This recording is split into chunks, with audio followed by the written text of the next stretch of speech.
Kalaulah seandainya nih kita tahu Ramadan ini Ramadan terakhir kita, pasti kita akan berusaha semaksimal mungkin. Bismillahirrahmanirrahim. Assalamualaikum warahmatullahi wabarakatuh. Innal hamdalillah nahmaduhu wa nasta'inuhu wa nastaghfiruh wa nastahdihi wa natubu ilaih. Asyhadu an la ilaha illallah wahdahu la syarika lah wa asyhadu anna Muhammadan abduhu wa rasuluh. Allahumma shalli wa sallim wa barik ala Muhammad wa ala alihi wa ashabihi wa man tabi'a bihadihi ila yaumiddin. Rabbi shrah li sadri wa yassir li amri wahlul 'uqdatam min lisani yafqahu qawli. Subhanaka la ilma lana illa ma 'allamtana innaka antal alimul hakim. Raditu billahi rabba wa bil islami dina wa bi Muhammadin nabiyya wa rasula. Allahumma fa'ana bima 'allamtana wa 'allimna ma yanfa'una wa zidna ilma. Amin. Amin ya rabbal alamin. Bapak-bapak dan ibu sekalian, rekan-rekan rahimakumullah, kita panjatkan rasa syukur kehadirat Allah Subhanahu wa taala. Kesempatan pagi hari ini kita diberikan kemudahan oleh Allah Subhanahu wa taala, diberikan kesempatan untuk bertemu dengan bulan suci Ramadan kembali. Tidak terasa hari kelima aja. Hari kelima, dan mudah-mudahan kita diberikan kekuatan dan kesehatan sampai dengan Ramadan terakhir. Kalaulah seandainya nih kita tahu Ramadan ini Ramadan terakhir kita, pasti kita akan berusaha semaksimal mungkin agar supaya Ramadan ini menjadi Ramadan yang terbaik gitu. Kalau kita tahu gitu. Tapi problemnya nih kita tidak tahu gitu. Karena kita tidak tahu, kadang kemungkinan besarnya nih kan cok lalai gitu. Karena sifat manusia itu demikian. Maka kita bersama-sama berusaha bareng-bareng nih, ibadah jamaah nih kan bareng-bareng ya, supaya terasa lebih ringan. Kalau ngaji ya ngaji bareng begitu.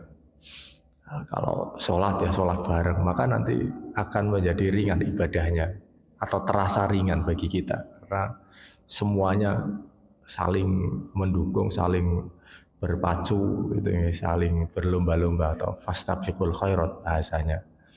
Nah, ini menjadi pemicu. Kita cari pemicunya supaya tetap semangat gitu. Kalau tidak dicari pemicunya nanti akan ngelokro sendiri gitu. Dan syukur alhamdulillah kesempatan pagi hari ini saya berkesempatan untuk membersamai panjenengan semua dalam kajian Jumat pagi yang Ustaz Isa berpesan ke saya suruh nambahi ayat terakhir di Quran surat Al-Fatihah gitu.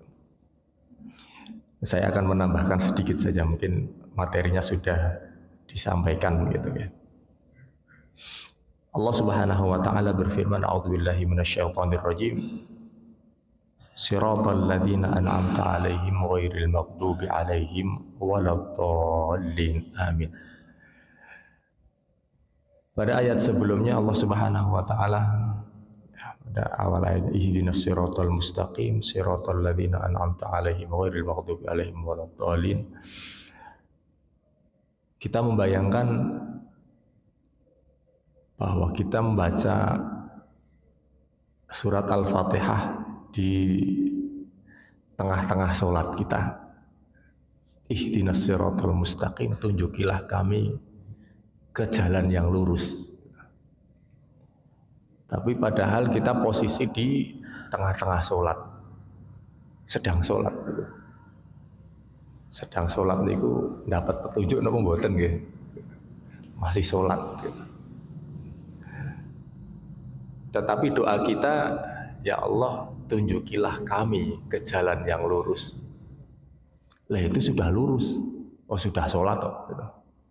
Orang sudah sholat itu berarti kan mendapat petunjuk, tidak dapat petunjuk berarti kan rasolat gitu. Tetapi kenapa ketika kita di tengah-tengah kita sedang taatnya kepada Allah Subhanahu wa taala, kita diperintahkan untuk berdoa ihdinas siratal mustaqim. Tunjukilah kami ke jalan yang lurus ya Allah. Dari hal tersebut kita bisa mengambil kesimpulan bahwa keimanan kepada Allah Subhanahu wa taala atau petunjuk kepada Allah Subhanahu wa taala memiliki konsepnya sendiri.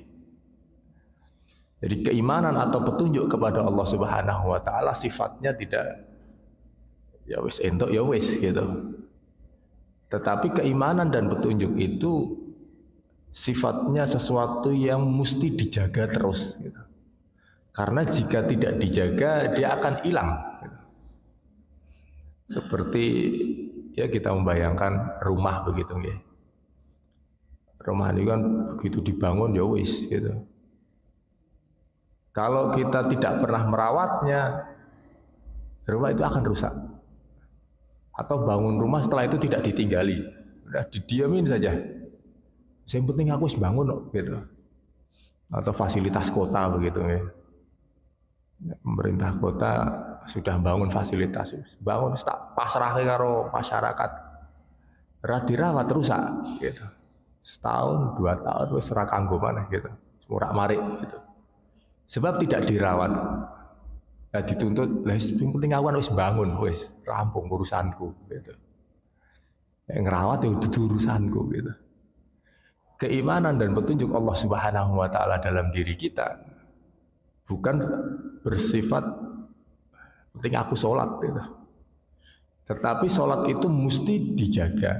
Keimanan juga mesti dijaga, mesti dirawat. Ketika tidak dirawat, dia akan rusak. Dia akan rapuh dengan sendirinya karena tidak dirawat. Allah Subhanahu wa taala menunjukkan kepada kita seolah sholat itu seperti satu yang bisa mengingatkan kita kembali. Jadi kita selama 24 jam satu hari itu punya alarm gitulah, kita bayangkan alarm gitu ya. Pengingat gitu. Supaya kita diingatkan kembali. Kronologinya kan seperti ketika umat-umat terdahulu, sebelum Rasulullah Sallallahu Alaihi Wasallam, Allah mengutus para nabi dan para rasul untuk mengembalikan umat kepada track yang benar gitu, ibadah kepada Allah Subhanahu Wa Taala. Nabinya tidak ada, mereka melenceng lagi. Diutus nabi lagi, dikembalikan kepada tracknya lagi, railnya lagi. Supaya tidak melenceng. Nabinya tidak ada, melenceng lagi. Dikembalikan lagi. Terus seperti itu. Lah kemudian Allah Subhanahu wa taala memutuskan untuk mengutus nabi, tapi ini yang terakhir gitu. Kalau misalnya kronologinya ditinggal nabi melenceng gitu. Kalau sudah Nabi Muhammad yang terakhir ditinggal Nabi Muhammad melenceng, ya berarti lurus. Oh, ketika ditinggal Nabi mesti melenceng, gitu. Tidak ada lagi yang mengingatkan lagi. Gitu. Kemudian ada karakteristik berarti yang ada dalam diri Rasulullah Sallallahu Alaihi Wasallam sebagai Nabi yang terakhir, sebagai Rasul yang terakhir, dan Al-Quran sebagai wahyu yang terakhir. Kita mengenal apa yang diberikan kepada Yahudi, apa yang diberikan Allah Subhanahu wa taala kepada umat Nasara atau Nasrani. Kitab Taurat diberikan, kitab Injil diberikan. Tetapi yuharrifuna al-kalima amma wadhi'i. Mereka senantiasa memodifikasi apa yang ada di dalam kitab suci mereka sesuai dengan kehendak mereka. Pokoknya diganti sakarepe dhewe gitu. Sakarepe dhewe ini sesuai selera. Kalau mereka sesuai dengan selera mereka, ya sudah. Tapi kalau tidak sesuai dengan selera mereka, mereka ganti kitab suci gitu. Kita membayangkan orang mengganti Al-Quran gitu kan, kita tidak membayangkan begitu ya. Al-Quran benar-benar diganti gitu. Jadi kita pasti akan mengatakan itu tindak kriminal yang sangat jahat, luar biasa. Ganti kitab suci, berarti kan sing dihapusi kan wong sak jagat raya gitu. Karena itu kitab suci seluruh umat manusia gitu. Kejahatannya mereka begitu. Bukan kejahatan yang ringan. kejahatan yang sangat luar biasa kepada Allah Subhanahu wa taala. Mereka mengganti kitab suci mereka. Mereka mengganti wahyu Allah Subhanahu wa taala. Nah, kemudian ketika Rasulullah Shallallahu alaihi wasallam datang membawa pesan yang terakhir, yaitu Al-Qur'an. Bagaimana Al-Qur'an menjaga manusia supaya sesuai pada tracknya, sesuai pada realnya ini, tidak melenceng meskipun nabinya sudah tidak ada. Gitu. Gimana caranya nih? Zaman biar dia seperti melencengi gitu. Maka Allah Subhanahu wa taala menjaga orisinilitas, menjaga keautentikan Al-Qur'an sampai hari kiamat. Inna nahnu nazzalna dzikra wa inna lahu lahafizun, itu tidak diberikan kepada kitab-kitab yang lain. Dan aku sendirilah yang akan menjaganya, kata Allah Subhanahu wa taala. Berarti kalau mau kembali kepada track recordnya yang benar, ya kembali ke situ berarti. Logikanya kan begitu. Kalau tidak kembali ke situ, udah mesti bakal melenceng. Apalagi meninggalkan Al-Quran, itu mesti bakal melenceng. Terkadang kan kita berjalan gitu, ya. Aslinya ini belok, gitu. Tapi karena belok ini ku sidik, gitu. Kita berjalan naik mobil, seolah-olah itu jalannya lurus. Gitu. Tapi ketika nengok ke belakang, ternyata belok ini. Tapi kenapa tidak terasa? Atau jalannya nanjak gitu, naik. Karena naiknya sedikit, kita tidak terasa. Tahu-tahu lihat belakang, ternyata gelondoran gitu. Ketika kita meleset dari jalurnya sedikit demi sedikit, kita tidak terasa gitu. Dan Allah Subhanahu wa taala mengingatkan kita secara periodik. Selama 24 jam ini 5 kali kita diingatkan, berdoalah ihdinas siratal mustaqim.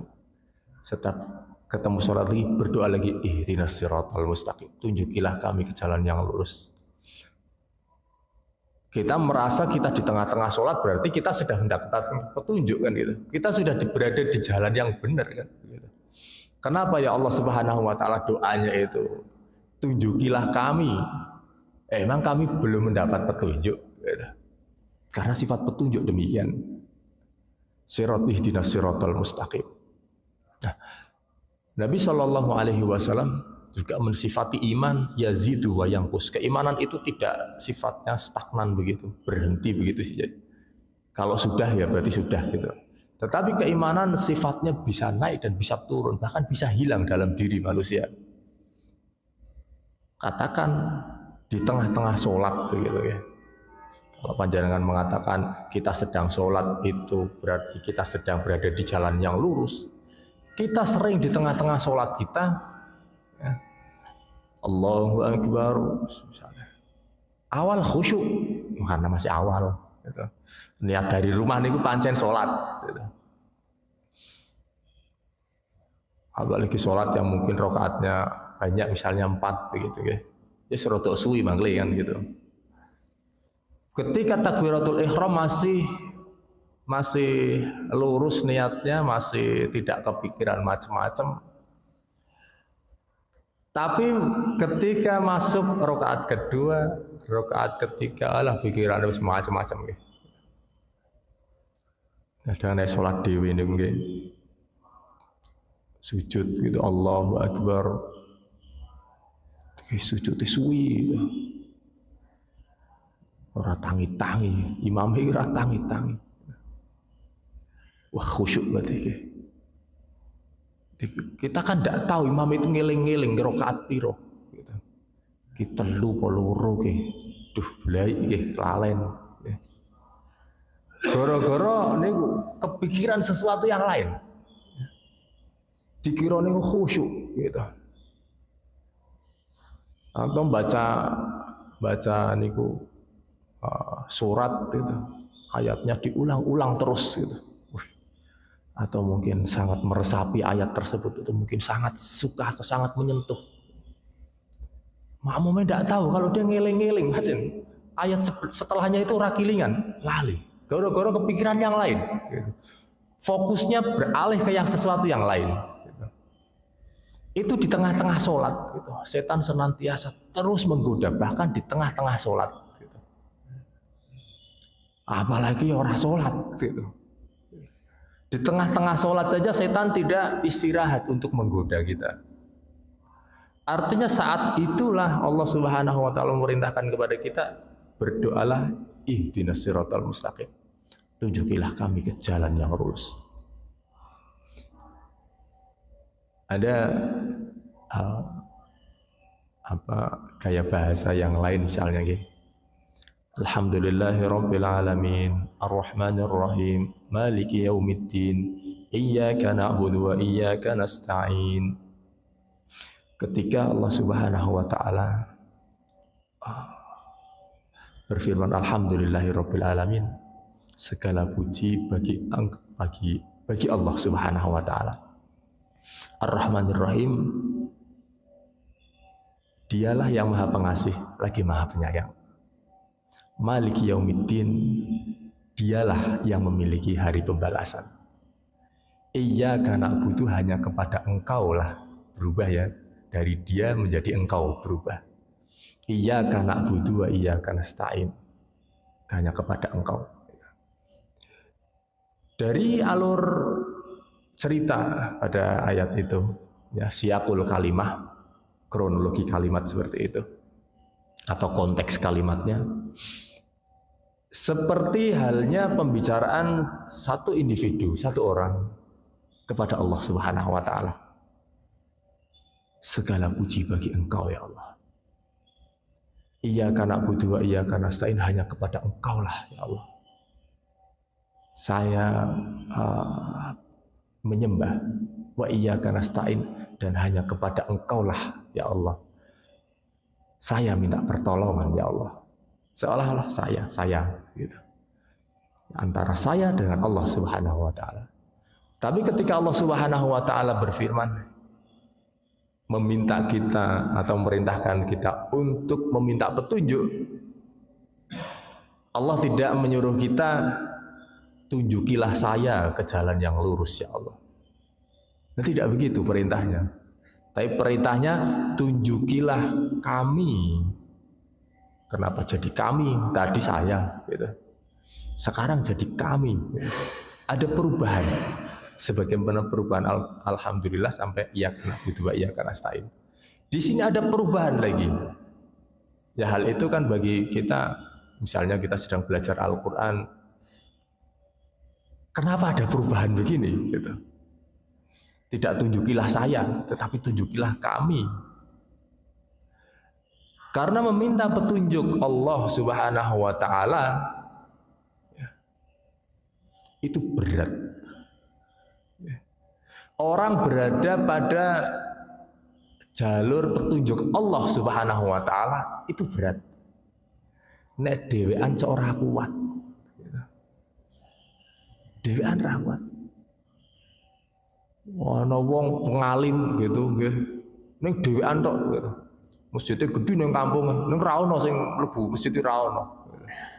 Umume wong kuwi ora ngrameke masjid gitu. Sing azan kuwi, sing qomat yo kuwi, sing imam yo kuwi. Wah, nglinguk memburi ora ono wong, ya wis kuwi tok kuwi salat. Bayangke. Lah ngono mendino gitu. Orang berada di lingkungan yang kurang baik gitu ya. Besar kemungkinannya dia akan semakin lama semakin ada terpengaruh akhirnya. Karena dia sendirian saja. Berat gitu. Allah Subhanahu wa taala memerintahkan ihdinas siratal mustaqim. Mintalah petunjuk Allah Subhanahu wa taala ning aja dhewean kowe gitu. Bareng-bareng ibadah jamaah gitu. Salat yo sendiri yo sah juga sah. Tapi bagi kita diperintahkan, didorong untuk sholatnya berjamaah. Ben ora kabotan gitu. Ya sholat nang omah yo iso gitu. Tapi nek kira-kira sholat nang omah ki saya wis ngenteni kok saya dilut mana wis gitu. Dilut mana diten. Karo mulet. Aduh, saya 5 menit meneh, 5 menit meneh. Tapi nek neng masjid wis komat, ayo wis sing kuat 5 menit mana wis komat, padahal kan tidak ada orang begitu. Wis komat kok ngenteni 5 menit mana? Ngenteni rakaat keloro gitu, ngenteni rakaat gitu. Karena jamaah semangatnya akan beda gitu. Allah Subhanahu wa taala berfirman ihdinas siratal mustaqim. Kemudian Allah Subhanahu wa taala berfirman siratal ladzina an'amta. Allah deskripsikan yang dimaksud jalan yang lurus itu. Ihdinas siratal mustaqim, jalan yang lurus. Bagaimana kita membayangkan jalan yang lurus nih? As-sirat itu kan satu ungkapan yang untuk mengungkapkan jalan yang sirat sendiri itu sifatnya lurus gitu. Kata sirat, jalan di dalam bahasa Arab itu bahasanya tidak hanya sirat saja. Ada as-sabil wala tattabi'us subula fatafarraqu bikum an sabili. As-subul atau sabil itu juga jalan artinya. Tapi bisa diungkapkan untuk jalan yang punya cabang atau yang berkelok-kelok itu bisa disebut sabil. Tapi kalau sirat itu tidak bisa digunakan untuk jalan tapi yang berkelok-kelok tidak bisa. Atau jalan yang punya cabang banyak itu tidak bisa. Tidak tepat menggunakan kata sirat untuk membahasakan jalan yang begitu. Maka sirat sendiri saja itu sudah sifatnya lurus. Sifatnya lurus. Kita akan memahami jalan yang lurus itu kan berarti kan ibarat wong niku orang ngerti alamatnya wis mesti tekan gitu. Apa nyupir karo merem ya maksudnya anu nggih. Wis pokoke ora ngerti dalan gitu kan berarti kan karo merem nek bahasa ngonde. Kuwi mesti tekan gone gitu. Lah aku ora ngerti omahe wis pokoke dalan iki lurus ra belok gitu. Kan mesti tekan. Diomongi dalane lurus kok isore kesasar. Nanti jalan nggonku lurus totok wis. Isone kesasar gitu. Lah kan ora ono simpangane gitu. Ora ono pertelor, ora ono belok are isone kesasar gitu. Kita kan heran kan gitu. Jalan lurus isone kesasar gitu bocah mlayu neng ndi apa melompat pager gitu.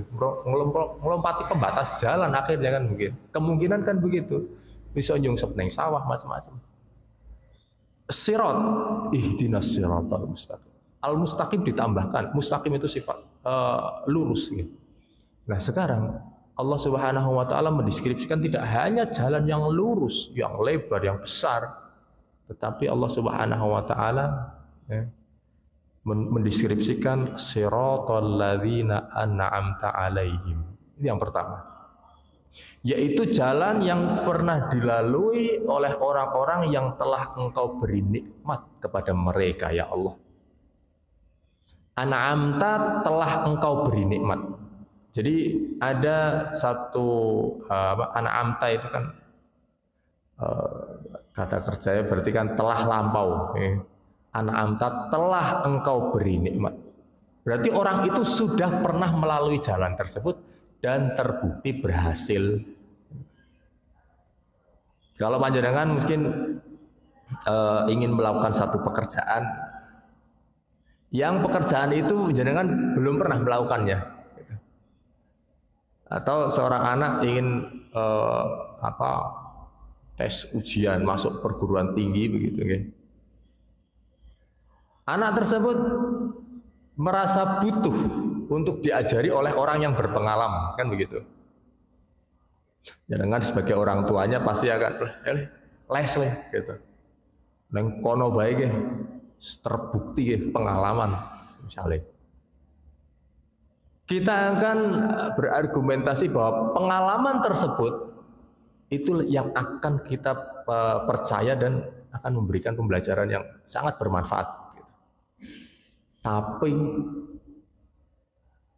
nek kono niki ora lulus, kemudian belum pernah membuktikan apa-apa, kan sulit untuk percaya.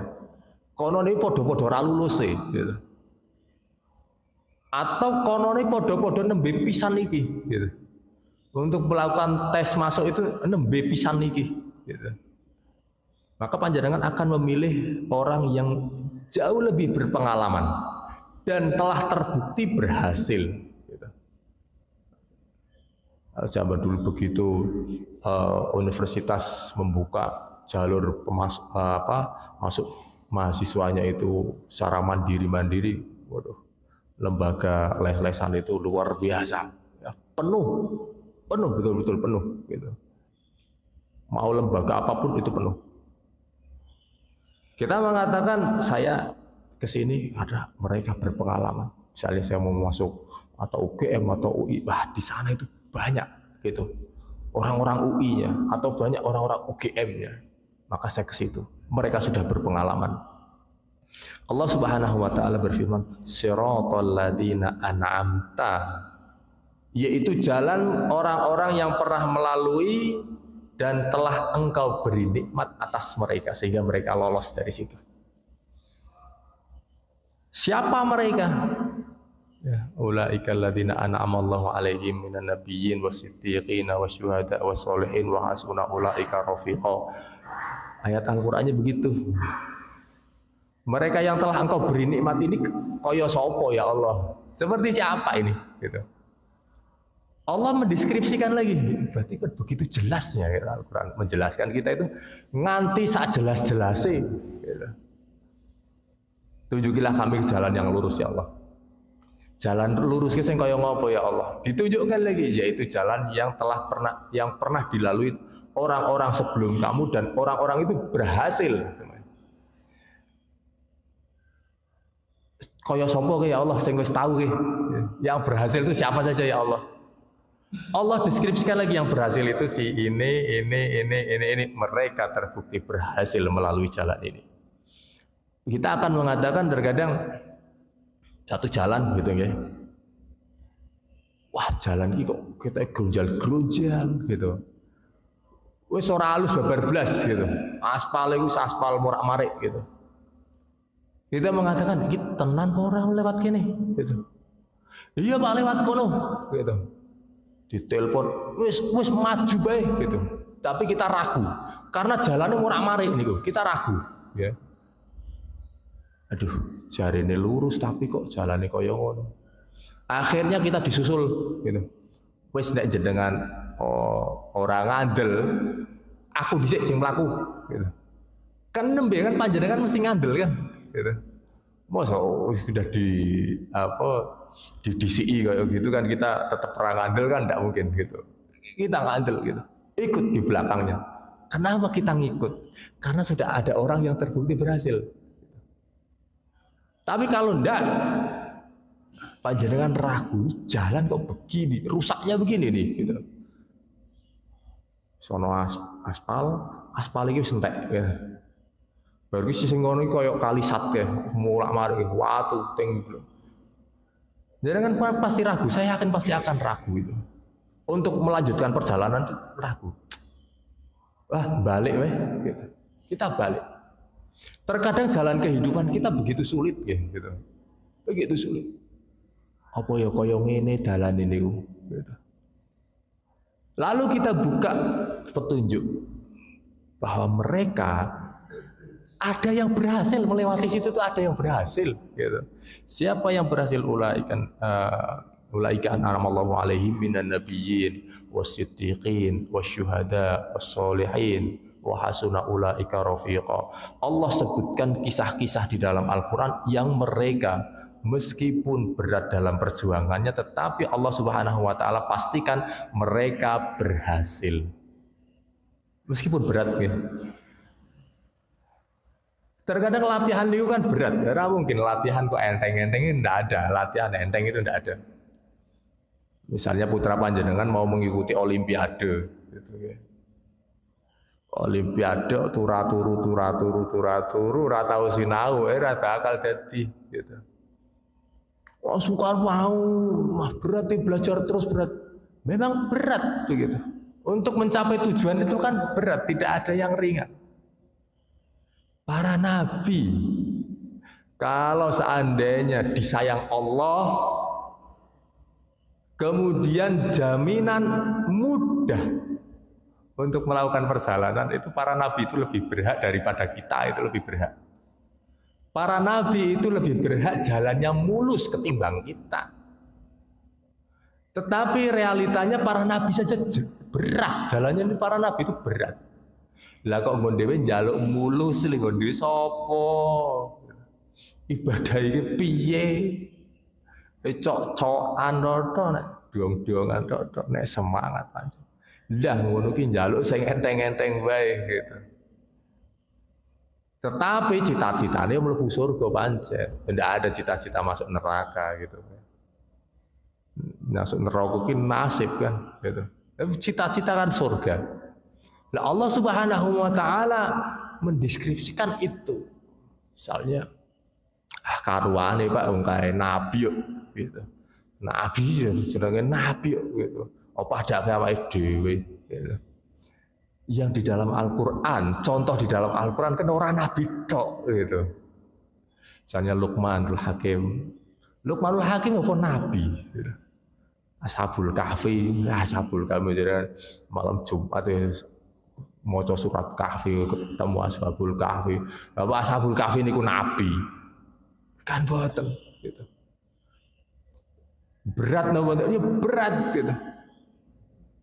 Ya, innahum fityatun amanu bi rabbihim wazidnahum huda. Fityatun, mereka hanya sekelompok anak muda wis cacah nom tok. Tapi mereka harus berhadapan-hadapan dengan penguasa yang dolim. Apa nih cacah nom, tanggung-tanggung gitu. Menghadapi penguasa ora bakal kuat gitu. Logikanya kan tidak bakal kuat gitu. Harus lari untuk mempertahankan keimanan mereka. Amanu bi rabbihim wazidnahum huda. Yang mereka lakukan hanya karena kami beriman kepada Allah Subhanahu wa taala, kami ingin mempertahankan keimanan ini meskipun kami harus keluar dari negeri kami, ya Allah. Allah Subhanahu wa taala tunjukkan kekuasaannya. Cah nom-nom cah tanggung-tanggung cah nom-nom. Mereka punya komitmen beriman kepada Allah Subhanahu wa taala. Tapi setelah itu lihat apa yang Allah Subhanahu wa taala lakukan kepada mereka. Apa yang Allah Subhanahu wa taala berikan kepada mereka.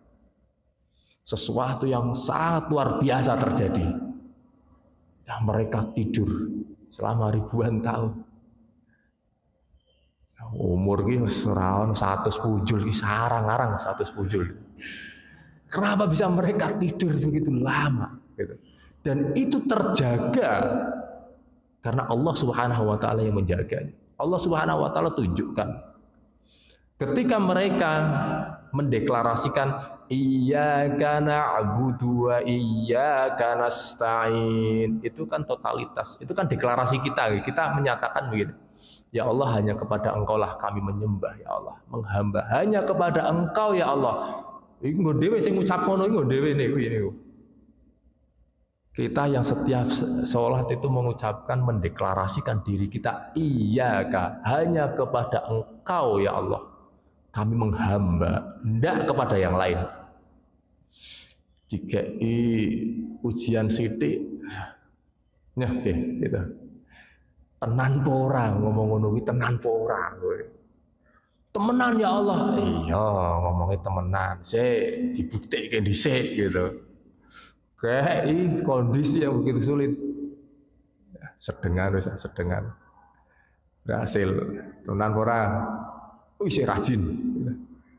Kayak kondisi yang sulit meneh gitu. Rotok ngliyot gitu. Allah Subhanahu wa taala berfirman, hasiban nas ayyutraku ayyaqulu amanna wa hum la yuftanun. Hasiban nas, apakah manusia itu mengira ayyutraku, mereka akan ditinggalkan begitu saja, ayyaqulu amanna, setelah mereka mengatakan atau mendeklarasikan kami beriman, wa hum la yuftanun, mereka tidak akan diuji oleh Allah Subhanahu wa taala.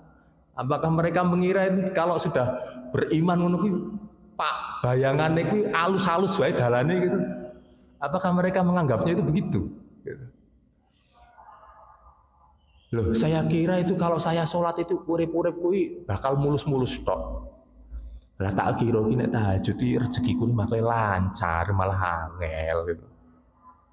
Lah tak kira ki nek aku sujud terus ngene iki uripku bakal ngene-ngene. Lah kok ora gitu. Ahsiban nas ayyutraku Ayaqulu amanna wa hum la yuftanun. Apakah manusia itu mengira itu begitu? Dalan iki koyo ngono kuwi. Ya. Kita akan diuji untuk membuktikan keotentikan apa yang kita deklarasikan. Otentik ora gitu. Iya karena butuh wa iya karena sta'innya itu tenanan ora. Diuji oleh Allah Subhanahu wa taala. Siratal ladzina an'amta alaihim. Setelah kita membuka Al-Quran, membaca kisah mereka yang berhasil, terbukti berhasil, tapi setelah kita tahu, ya kok jebule angel, rasido gitu. Tidak autentik kan, berarti iya karena budunya itu tidak autentik. An'amta menunjukkan, an'amta, nu'umah, lembut gitu ya. Manut gitu. An'am itu kan yo binatang ternak. Binatang ternak itu maksudnya itu digiring merono-merono niku gelem gitu. Lembut. An'amta diberikan kenikmatan oleh Allah Subhanahu wa taala. Sekarang kan tinggal ngandel napa mboten itu. Ketika Allah Subhanahu wa taala menegaskan meskipun jalannya demikian tetapi mereka terbukti akan diberikan oleh Allah Subhanahu wa taala nikmat oleh Allah Subhanahu wa taala. Kemudian terakhir insyaallah. Siratal ladzina an'amta 'alaihim ghairil maghdubi 'alaihim waladdallin. Ghairil maghdubi 'alaihim. Nah, ada hal yang cukup menarik secara kebahasaan gitu ya. Nah, ketika Allah Subhanahu wa taala berfirman an'amta, telah engkau, ta di belakang niku kalau panjenengan memperhatikan an'amta ya. Ta di situ berarti engkau yang artinya telah engkau beri nikmat. Nikmat tersebut disandarkan kepada Engkau ya Allah. Nikmat disandarkan kepada Allah Subhanahu wa taala. Al-maghdub orang yang mereka yang dimurkai, al-maghdub. Ad-dallin mereka yang tersesat. Gaya bahasa di seperti itu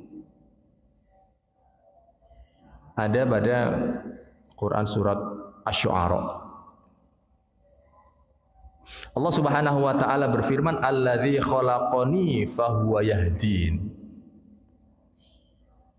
Allah Subhanahu wa taala yang telah menciptakanku. Khalaqani. Allah yang menciptakanku. Menisbatkan penciptaan itu kepada Allah Subhanahu wa taala. Walladzi huwa yut'imuni wa yasqin. Dia pula lah Allah Subhanahu wa taala yang memberiku makan dan memberiku minum. Menisbatkan nikmat makan, nikmat minum kepada Allah Subhanahu wa taala.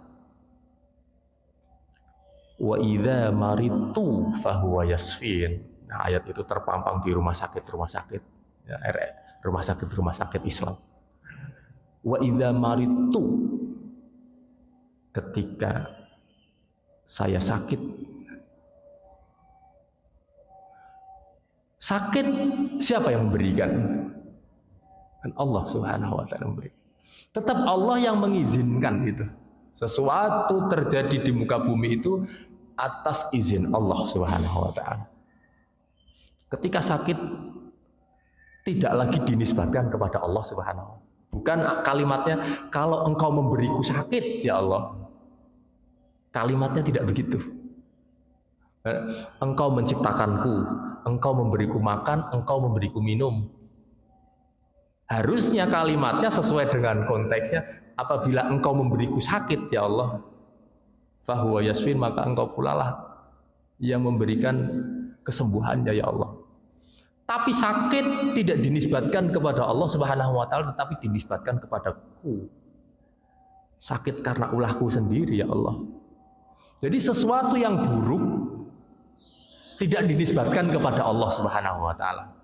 Tetapi sesuatu kenikmatan dinisbatkan kepada Allah Subhanahu wa taala. Itu mengandung satu hikmah bahwa Allah Subhanahu wa taala senantiasa berkehendak atau menginginkan kebaikan saja kepada manusia dan tidak menginginkan keburukan. Kalaulah seandainya keburukan itu terjadi, itu karena kitanya. Orang yang tersesat, ya. Ketika mereka tersesat, orang akan bertanya begini, ya Allah, kenapa tidak diberi petunjuk saja ya Allah? Orang kafir ini kalau diberi petunjuk, beres, gitu. Kan petunjuk ini kan kuasamu ya Allah. Kenapa tidak orang yang begitu itu ya, orang jahat begitu tuh. Kenapa tidak engkau beri petunjuk saja ya Allah? Kita bertanya begitu. Kalaulah seandainya petunjuk itu atas kuasa Allah Subhanahu wa taala. Itu kan ada orang jahatnya luar biasa gitu. Akibat satu orang itu sing sengsara sak negara misalnya. Pemikiran berbagai, hanya segelintir orang saja ini bisa memporak-porandakan satu negara. Segelintir orang gitu. Itu bertanya, ya Allah, kenapa tidak engkau hancurkan saja mereka ya Allah? Atau ya Allah, kenapa engkau tidak beri petunjuk? Nah, sepongnya rada lembut gitu. Kenapa tidak engkau beri petunjuk?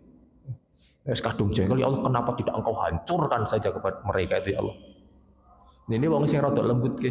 Ya Allah, kenapa tidak engkau beri petunjuk? Allah Subhanahu wa taala berfirman, "Shiratal ladzina an'amta 'alaihim." Ya Allah, jaya itu jalan mereka orang-orang yang telah engkau beri nikmat, menisbatkan nikmat kepada Allah Subhanahu wa taala. Ghairil maghdub, al-maghdub dimurkai. Kan kalimatnya niku mungkin kalau ekspektasinya panjenengan, bayangan jenengan ya. Kalimat bahasa Indonesianya yaitu jalan mereka orang-orang yang telah engkau beri nikmat. Oke, ada engkaunya, engkau beri nikmat. Dan bukan jalan mereka yang engkau murkai. Kan podo, engkau beri nikmat, engkau murkai. Itu gaya bahasanya kan podo, engkau gitu. Tapi Allah Subhanahu wa taala tidak menisbatkan kemurkaan kepada dirinya. Tidak menisbatkan itu.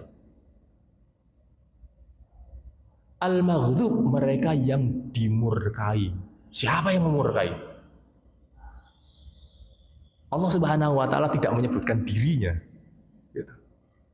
Tapi ketika memberi nikmat, Allah menyebut dirinya. An'amta, telah engkau beri nikmat. Itu penisbatan kepada Allah Subhanahu wa taala. Tapi al-maghdub dan ad-dhalin tidak. Allah tidak menisbatkan kemurkaan dan kesesatan. Dan tidak pula mereka yang engkau sesatkan. Malah ora beres mana terjemahannya gitu. Engkau murkai saja tidak beres. Karena teks Arabnya tidak begitu bunyinya. Kalau telah engkau beri nikmat, betul teksnya mengatakan begitu. Al-maghdub, mereka yang dimurkai. Artinya kemurkaan tersebut Allah tidak menginginkan orang-orang mendapatkan murka Allah Subhanahu wa taala. Tetapi karena ulah mereka tersebutlah yang mendatangkan murka Allah Subhanahu wa taala. Karena ulah mereka sendiri. Kalau seandainya gitu misalnya gitu, kehidupan ini pokoknya ireng putih pokoknya nek jenengan taat langsung ke nikmat. Tapi eling nek jenengan maksiat langsung tak adab. Nah, gitu.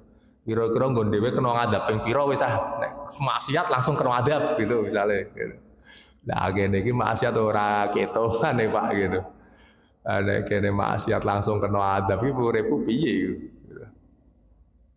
Suudon sithik, mitnah sithik, ndendengi sithik langsung kena adab, gatal-gatal misalnya, gatal-gatal. Wah, jengkel sithik langsung kulitnya udah melepuh gitu. Itu begitu tidak begitu tuh. Gitu. Allah Subhanahu wa taala di awal surah Al-Fatihah itu menyebutkan Ar-Rahman, Ar-Rahim, yang maha pengasih, lagi penyayang, maha cinta Allah Subhanahu. Hubungan itu dibalut dengan sifat tersebut gitu. Kalau Allah Subhanahu wa taala sampai mengatakan al-maghdub, mereka yang dimurkai, itu kan berarti sudah dahsyat. ulah mereka itu sudah sangat-sangat dahsyat sehingga mendatangkan kemurkaan Allah. Misalnya panjenengan mengatakan begini, kayak wong ora tau jengkel gitu misalnya. Tanggoku kae wonge kalem nemen. Kae nek iso nganti jengkele kaya ngono terus ngucap macem-macem mesti wis saking jengkele. Panjenengan kan mungkin mengatakan begitu. Wong karena track recordnya wonge kalem, ora tau jengkel, sekarang anak ora tau jengkel gitu. Karo tangga ya ora tau apike nemen gitu. Dan satu saat jenengan kaget ketika orang tersebut muntap gitu, jengkel gitu. Marah-marah. Lah sampean ki piye gitu. Sampean ngopo kok iso nganti kae jengkel karo sampean ki ngopo kae gitu. Ora tahu-tahu nih lho jengkel. Biasane karo tangga di didolimi iki ora tau jengkel, biasanya ora tau jengkel. Iki coy sampean sing keterlaluan gitu. Ketika Allah Subhanahu wa taala menyebutkan Ar-Rahman, tidak hanya satu sifat Ar-Rahman saja, tapi Ar-Rahman dan Ar-Rahim, dua sifat gitu. Yang kedua-duanya itu kata dasarnya sama, yaitu cinta, Ar-Rahim. Ketika orang tersebut mendatangkan murka Allah, itu berarti kan keterlaluan. Apa yang mereka lakukan gitu. Al-Maghdub ad-Dhalin di dalam kitab-kitab tafsir banyak disebutkan. Ibnu Abbas radhiyallahu anhu memberikan komentar juga gitu. Rasulullah sallallahu alaihi wasallam mendeskripsikan al-Maghdub humul Yahud, ad-Dhalin humun Nasara. Jadi kan pasti familiar ini. Tapi apa yang orang-orang Yahudi lakukan sehingga mereka mendapatkan al-Maghdub, predikat Maghdub.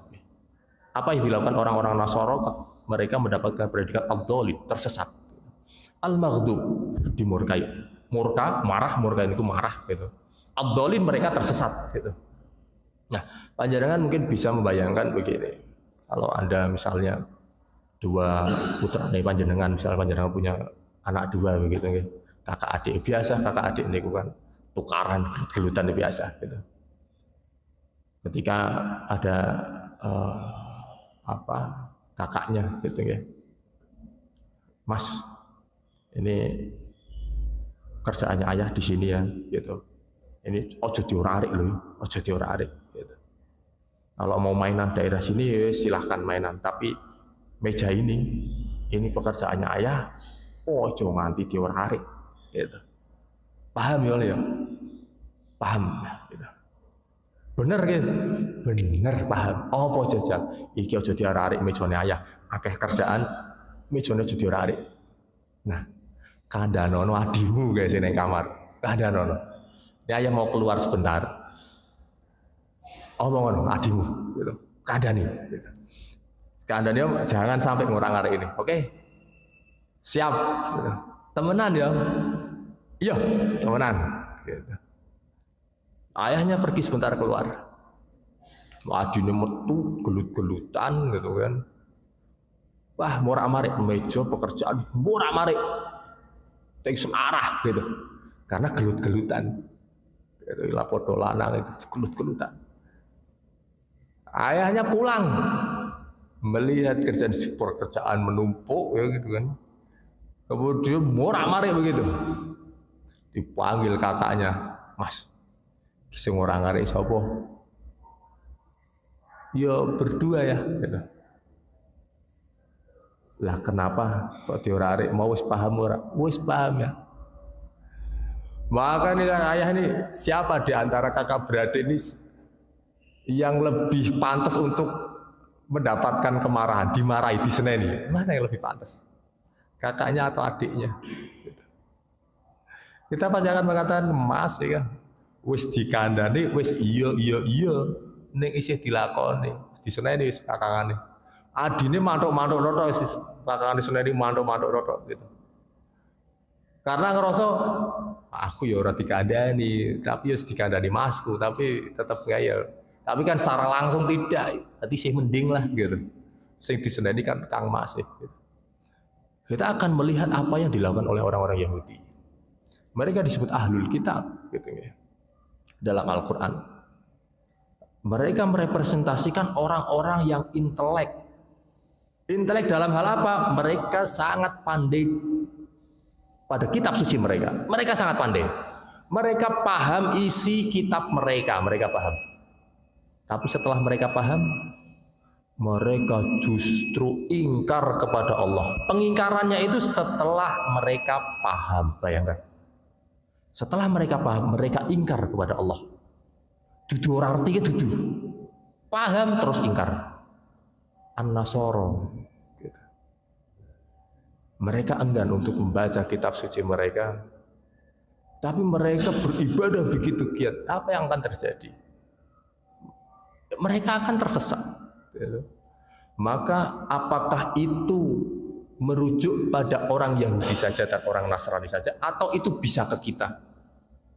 Secara langsung penafsirannya al-maghdub humul yahud, ad-dharin humun nasara. Kita yang mendapatkan atau yang menjadi umat Rasulullah SAW dan membaca Al-Fatihah, jangan sampai memiliki sifat yang sama. Terakhir, jangan sampai memiliki sifat yang sama, yaitu apa yang dilakukan oleh orang Yahudi dan apa yang dilakukan oleh orang Nasrani. Maksudnya adalah ketika Allah Subhanahu wa taala memberikan Al-Qur'an, kita memilih, wah, aku pilih rarti bae mending rarti daripada reti. Nek aku ngelanggar kan malah berabe to nek aku ngaji, aku asline pengen ngaji, tapi nek aku ngaji malah aku reti. Lah nek aku reti terus tak langgar kan aku luwih berat. Mending aku rarti sisan wae gitu. Nek aku rarti terus gawe kesalahan kan aku rarti yo, jawabane gitu. Lah tapi nek wong sing aku wis kadung reti ya piye gitu. Ya wis tanggunganmu dhewe wis kadung reti gitu. Lah nek wis reti lah kenapa engkau langgar gitu. Kakean anu wis reti tetep dilanggar gitu. Ngerti lampu abang lingali 12 gitu. Ya polisi umpetan. Nah iya. Lah aku arti ono sampean kok Pak gitu. Nek ono arti ono sampean aku mandek Pak gitu.